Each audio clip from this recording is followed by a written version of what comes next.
बिस्मिल्लाहिर्रहमानिर्रहीम। I am your friend Shiraz Ahmed Solanki. आज हम इंग्लिश ग्रामर के एक और छोटे से टॉपिक को डिस्कस करेंगे, that is the difference between the until and unless, और टिल भी हम समझेंगे क्या है। सबसे पहले हमें ये पता होना चाहिए कि अनटिल अनलेस एक्चुअली ग्रामर में है क्या। These are the conjunctions. और कंजक्शन का हमें पता है, कंजक्शन क्या होता है, सेंटेंस के दो पार्ट्स या दो सेंटेंस या एक सेंटेंस दूसरा पार्ट को एक्चुअली वो ज्वाइन करता है, ये कंजक्शन होते हैं। और बहुत सारे कंजक्शन है, और अनटिल और अनलेस भी कंजक्शन है। और ये प्रीपोजिशन एज अ प्रीपोजिशन भी यूज़ होता है। और प्रीपोजिशन का हमें पता है कि नाउन को हम सेंटेंस के साथ ज्वाइन करते हैं, वो जो ज्वाइनर होते हैं वो एक्चुअली प्रीपोजिशन होते हैं, और ये एज अ प्रीपोजिशन भी यूज़ होते हैं। ठीक है, अब हम इसके जो मेन हमारा वीडियो का मकसद है वो इनके यूजेस हैं। अब अनटिल का जो यूज़ है एक्चुअली तब होगा, अनटिल एक कंडीशन है, और ये एक्चुअली कंडीशन टाइम से रिलेटिव होगी, और जब तक वो कंडीशन नहीं होगी तब तक वो एक्शन नहीं होगा। ये सिंपल ही आप याद रख लें। ये देखिए यहाँ पर हम अनटिल कंडीशन दी हुई, ये एक्चुअली सनराइजेज एक टाइम है। अब हम पूरे सेंटेंस को पढ़ें। आई विल स्टे हियर, मैं यहाँ पर ही रहूँगा जब तक सनराइज़ नहीं होता, और ये सनराइज़ होना एक्चुअली टाइम है। अब ये कंडीशन तब तक नहीं होती तब तक ये एक्शन ये होगा, मतलब ये कंडीशन बन रही है टाइम से रिलेटिव।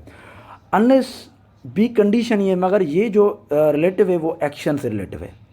जब तक कोई एक्शन नहीं होगा तब तक दूसरा पार्ट वो एक्शन नहीं होगा। जैसे you can not go further, आप आगे नहीं जा सकते unless you fill the application form. ये एप्लीकेशन फॉर्म फिल करना एक्चुअली क्या है, ये एक्शन है। जब तक ये एप्लीकेशन आप फॉर्म फिल नहीं कर सकते, आप अनटिल भी यहाँ पर लगा सकते हैं, मगर अनटिल जो यूजेस के हिसाब से गलत हो जाएगा, मीनिंग सेम होगी, यूजेस के हिसाब से गलत हो जाएगा। और एग्जाम में जो स्टूडेंट होते हैं यही गलती करते हैं। आपको ये सिंपल याद करना है, अनटिल टाइम की कंडीशन है, अनलेस एक्शन की कंडीशन है। अब देखें, इसमें भी यही बता रहा है, ये कंडीशन है, और ये दोनों वर्ड्स जो हैं, ये अनटिल अनलेस, ये एक्चुअली नेगेटिव मीनिंग देते हैं, ठीक है, पॉजिटिव नहीं देते। ये भी आपका एग्जांपल है, you can not play football outside, आप आउटसाइड फुटबॉल नहीं खेल सकते जब तक आप अपना होमवर्क कंप्लीट ना कर लें, unless you have finished your homework, and you will have to wait until. अब अनटिल के बाद टाइम होगा end of the next end of the week, अब ये टाइम है। और ये टिल है एक्चुअली, इसमें आप कंफ्यूज ना हो, ये अनटिल ही है, एक्चुअली इनफॉर्मल यूज़ होता है। और हमें पता है फॉर्मल जो होता है रिटन लैंग्वेज में यूज़ होता है, और टिल जो होता है वो एक्चुअली स्पोकन लैंग्वेज में यूज़ होता है।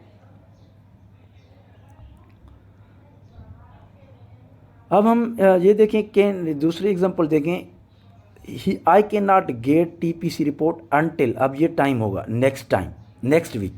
अब जब तक नेक्स्ट वीक नहीं आता टाइम, ये टाइम नहीं आता, तब तक ये टीपीसी रिपोर्ट हमें नहीं मिलेगी। और I lived with my parents until I was 17 years old, जब तक मैं 17 का था तब तक मैं अपने पेरेंट्स के साथ रह रहा था। ये दोनों कंडीशन यहाँ पे जो है, अनटिल के साथ क्या है, टाइम है, ये आपको याद रखना है। और अनलेस क्या है, एक्शन होगा। I will not shoot the squirrel एक जी वे unless someone puts a gun to my head, जब तक कोई गन नहीं मेरे हेड पे रखता तब तक मैं इस स्क्वारल को शूट नहीं करूँगा। अब ये गन रखना क्या है, ये एक्शन है actually. Peter will not go to picnic, वो पीटर पिकनिक पे नहीं जाएगा जब तक क्या, जब तक his dog allowed to accompany him, जब तक ये डॉग, ये एक्शन है, इसके साथ नहीं आएगा तब तक वो टूर पे नहीं जाएगा। सिंपली टिल जो है वो अनटिल ही है मगर इनफॉर्मल है, और अनलेस क्या है, एक्शन की कंडीशन, और टिल क्या है, टाइम की कंडीशन है। ये सिंपल आपको यूज़ करना है। आप जब भी राइट कर रहे हो, रिटन लैंग्वेज पे काम कर रहे हो, स्पोकन लैंग्वेज पे काम कर रहे हैं, ये जो चीज़ें आपको याद रखनी है, और एग्जाम के पॉइंट ऑफ व्यू से भी आपको ये याद रखनी है। Thank you very much.